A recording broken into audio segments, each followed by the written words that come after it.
Bueno, pues hoy vamos a entrarle a uno de esos pasos que, híjole, para mucha gente marca de verdad el inicio de la vida en sobriedad. Totalmente. Un antes y un después. Hablamos del 10º paso.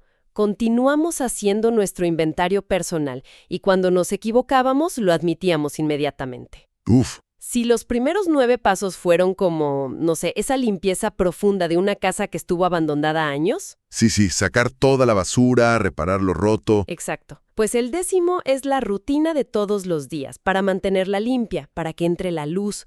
Es la herramienta para vivir, pues para vivir hoy. Me gusta esa analogía. Y para eso vamos a desmenuzarlo con 2 textos clave, el original del 39 y luego la explicación del 53, para ver cómo esta práctica nos ayuda a mantener el equilibrio. Totalmente. Y creo que es clave empezar con lo que dice el texto original, que es como una advertencia, ¿no? A ver. Dice, este no es asunto para resolver de la noche a la mañana. Es una tarea para toda nuestra vida. O sea, de entrada te dicen, calma. Sí, que no es una lista del súper que vas tachando y ya acabaste. Para nada. De hecho, el texto de 1953 lo llama la prueba decisiva. Y no es nada más la prueba de si dejas de beber, no. Va más allá. La verdadera prueba es, podemos mantenernos sobrios, estables emocionalmente y ser útiles para los demás, pase lo que pase. Y el 10º paso es la respuesta práctica a eso. Me encanta eso de respuesta práctica. A ver, vamos a lo práctico entonces. Porque la frase inventario personal continuo puede sonar, pues, intimidante. ¿Sí? Como que tienes que andar con una libretita todo el día. Justo, apuntando cada error.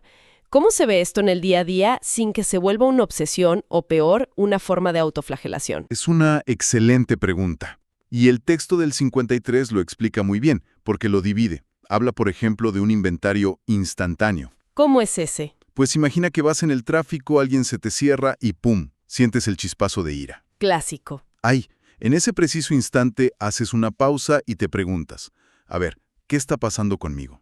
Ese es el instantáneo. Luego, al final del día, pues ya haces un repaso más tranquilo, un balance general. Ok, el balance del día. Y a lo mejor 1 o 2 veces al año te avientas una limpieza general, ya más profunda, para ver patrones que se repiten. O sea que la idea no es, como dice el texto, andar repasando lóbregamente nuestros pecados. Para nada. De hecho, afirma algo que suena hasta contradictorio. Dice que este hábito hace que las demás horas del día sean más gratas y felices. Exacto, porque lo conviertes en una herramienta de prevención, no de castigo. El texto de 1939 lo plantea como una vigilancia ¿Vigilancia de qué? de los 4 jinetes que ya conocemos bien: el egoísmo, la deshonestidad, el resentimiento y el miedo. Nuestros viejos amigos. Justo. Cuando uno de esos aparece, el inventario es el detector de humo. Te avisa antes de que se queme la casa. Y el proceso es simple. Lo veo, pido ayuda a mi poder superior, lo hablo con alguien y si la regué, reparo. No estás solo en esto. Y hay una parte clave de ese proceso que mencionas que a veces se nos olvida. ¿Cuál? La que dice, resueltamente encaminamos nuestros pensamientos hacia alguien a quien podamos ayudar. Es el antídoto perfecto. Claro. En el momento en que te enfocas en otro, tu problema, que parecía un monstruo, se hace chiquito. Te saca de ese remolino del yo. Totalmente. Y si no hacemos eso, si nos quedamos atorados en ese resentimiento, el texto del 53 le pone un nombre a lo que pasa después que es, híjole, brutalmente exacto. La resaca emocional. Esa misma. Uf, la primera vez que leí ese concepto me cayó un 20 enorme. Es que hoy se habla de burnout, de estrés, pero esto es más preciso. Sí.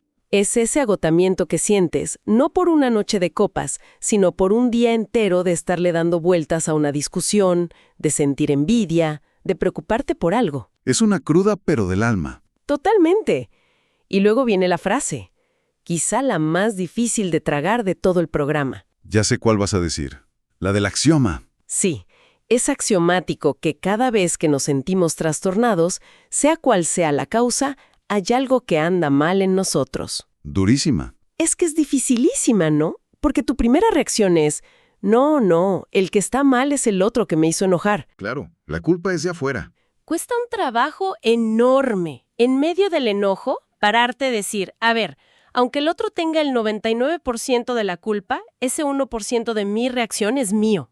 Y es lo único que puede cambiar. Y es una píldora amarga, pero es la que nos cura. Te quita el lujo de ser la víctima. Y esto nos lleva directo al tema de la ira justificada. Ajá. Para una persona, digamos, normal, enojarse con razón puede hasta ser sano. Pero para nosotros, el texto es súper tajante. Es una excepción peligrosa. Peligrosísima. Porque no somos muy buenos para saber cuándo es justificada y cuándo es puro ego herido, ¿no? En el momento, para un alcohólico, la rabia siempre se siente justificada. Siempre. Hay una analogía en el texto que es tremenda.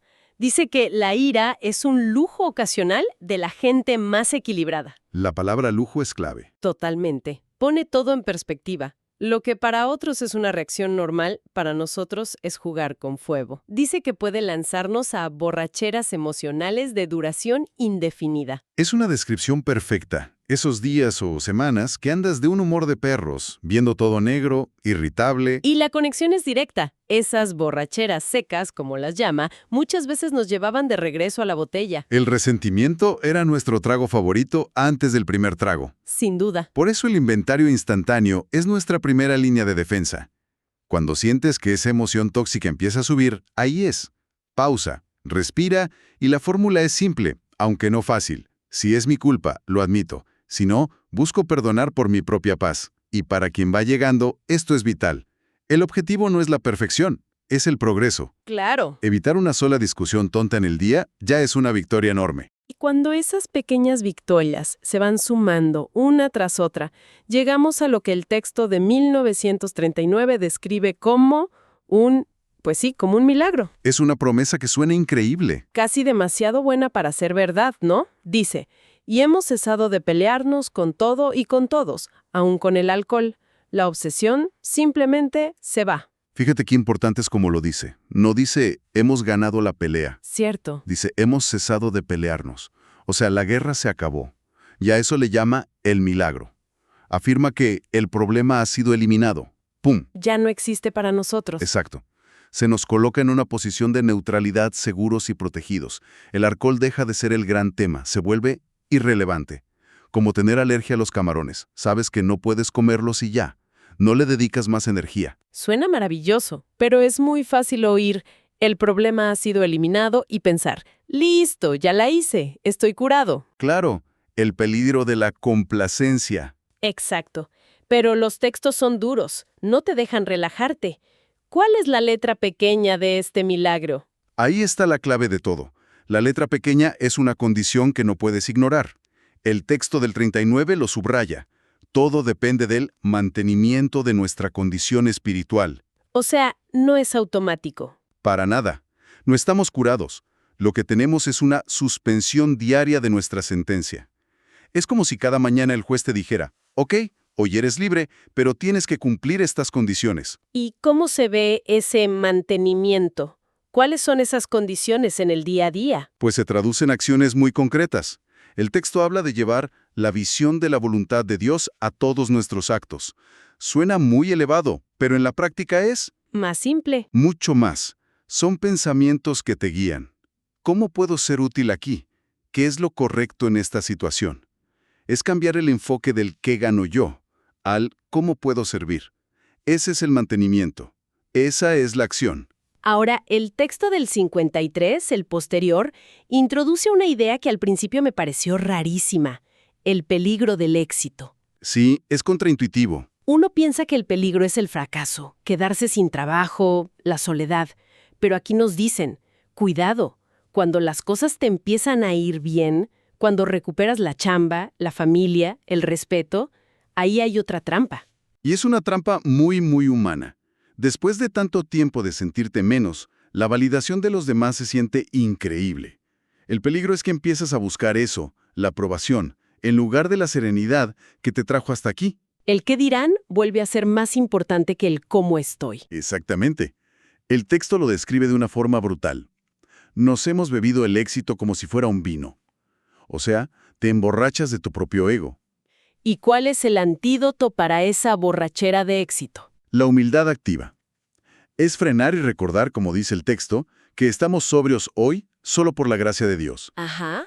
Y que cualquier éxito que tengamos se debe más a Él que a nosotros. Es un recordatorio diario de gratitud que te pone los pies en la tierra.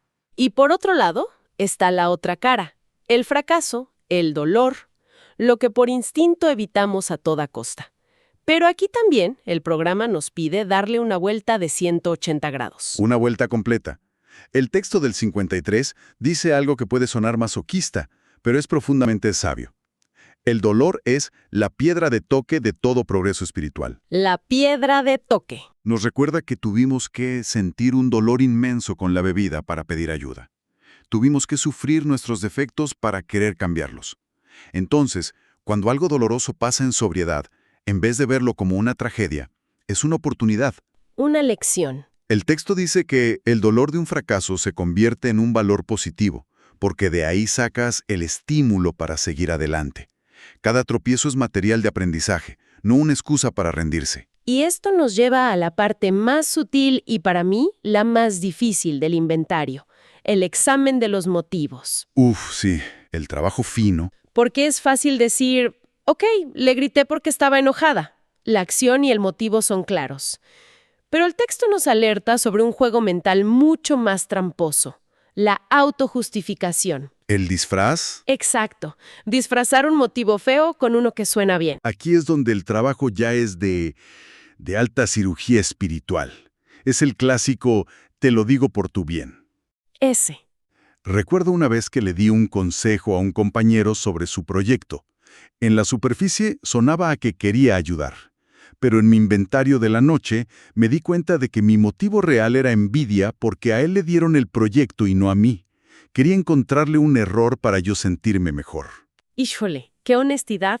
Pues esas son las trampas del ego que este paso te ayuda a desarmar. El texto da otros ejemplos que, calan hondo. Cuando lastimamos a la gente que queremos para, según nosotros, darles una lección. Ajá. Y la pregunta ¿es una lección para ellos o es un castigo para nosotros sentirnos con poder?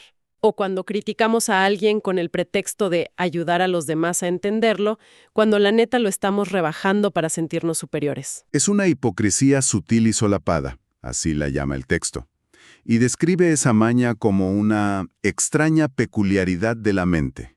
¡Qué buena descripción! Hay algo en nosotros con ese deseo de esconder un motivo malo debajo de uno bueno. Y aquí viene la gran conclusión.